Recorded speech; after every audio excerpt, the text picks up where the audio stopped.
chapter, okay? And it's called Weird, Weirder, Weirdest, but I just want to review, because that's what good readers do, is they think about what they read and they make predictions before they read on, that Judy Moody was trying to stay in a good mood day number 1, or GMD number 1, and the first thing that almost put her in a bad mood was that she asked Mom if she could go to the store to get more yarn for her finger knitting, and Mom said no, and then she realized she could pull a sweater apart and make more yarn that way. So then she stayed okay. She was in a good mood. And then Mouse messed up all her finger knitting that she had done. And Sting said it looked like Yeti spaghetti. And Judy really, really almost lost it then.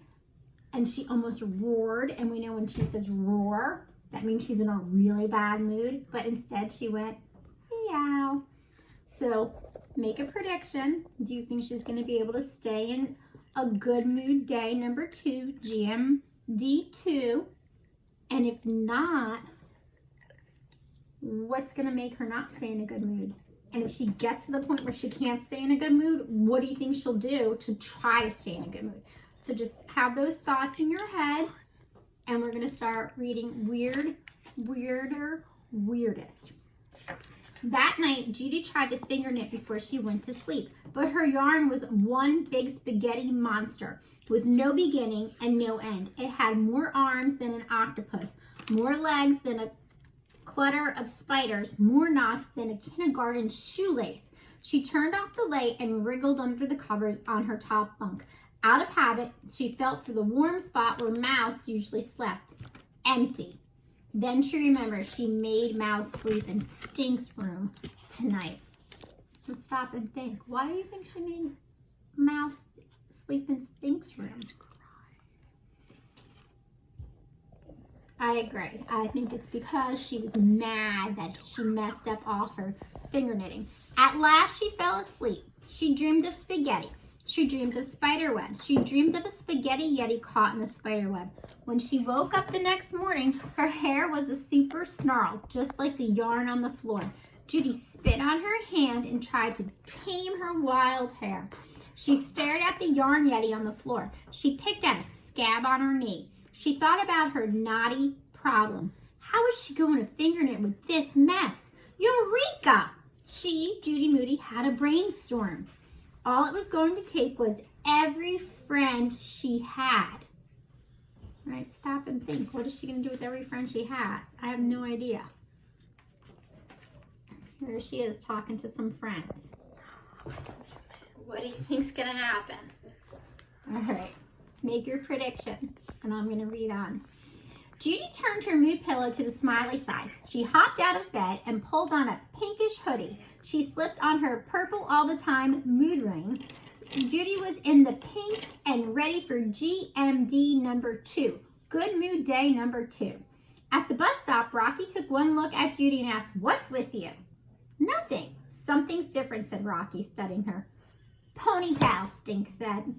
"My hair is brushed. I'm wearing pink." Judy fluttered her fingers. "And I use smiley face stickers for nail polish."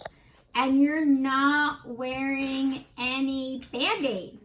And you haven't said roar for like one whole day." "1 day? It felt more like 2 years." So it's weird." "Yeah, weird," said Stink. "Invasion of the Body Snatchers weird." "I mean, it's not even backwards day anymore," Rocky pointed out. "But you're still backward or something." "Or something," said Judy. "And she smells like cupcakes," Stink added. Rocky took a whiff. "Vanilla or chocolate?" asked Rocky. "Red velvet," said Judy. All day, Judy's friends thought she was acting strange. When it was time to line up for a band concert, Judy let Jessica Finch go first. When Mr. Todd did not call on her in Math Lightning Round, she did not even make a face. And when they did not serve mini ice cream sandwiches for Wednesday lunch, Judy just said, "Fruit, please."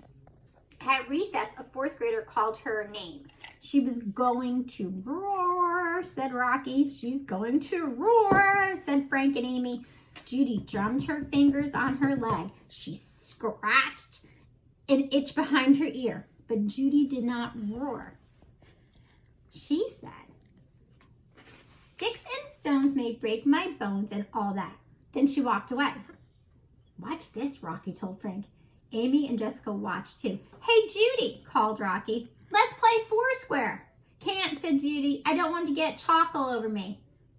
How about helicopter, asked Frank. Hello, my hair, it'll get all messed up. She's backwards, all right, said Frank. And it's not even backwards day, said Amy. Told you, said Rocky. Weird, said Frank.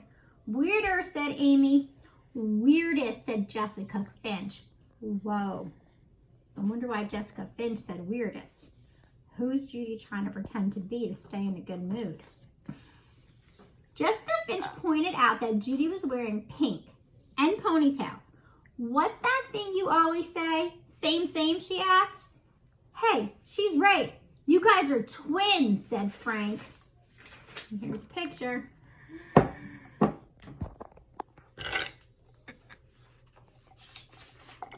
Are you sick or something, Rocky asked. Yeah, are you sure you're feeling okay, asked Amy. Guys, said Judy, I'm not sick. Yeti's honor. Judy crossed her heart. Tell you what, I have an idea.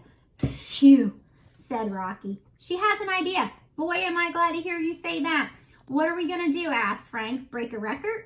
Save the world? Predict the future? Have our own spelling bee? Asked Jessica Finch. How about that Boston tub party thing you guys did, said Amy. Nope, nope, nope, said Judy. It's something we've never done before. Oh, said Amy. What is it? It's a secret, said Judy. Come over after school and I'll tell you then. A Judy Moody wacky idea, said Rocky. This is going to be good, said Frank. This is going to be big, said Rocky. Be there, be square, and don't forget to brush your hair, said Judy. I'm in, said Rocky. Me too, said Amy and Frank. Me three, said Jessica Finch. Rocky pulled Judy aside. You invited Jessica Finch? He whispered. For real? It's the new me, said Judy. All right. I need you to stop and make a prediction. She invited Rocky and Frank and Amy and Jessica Finch over to her house. What is she going to do? Why does she want them there? What's your prediction? Stop and think. Make your prediction. When you go off to read today, remember, think about your story.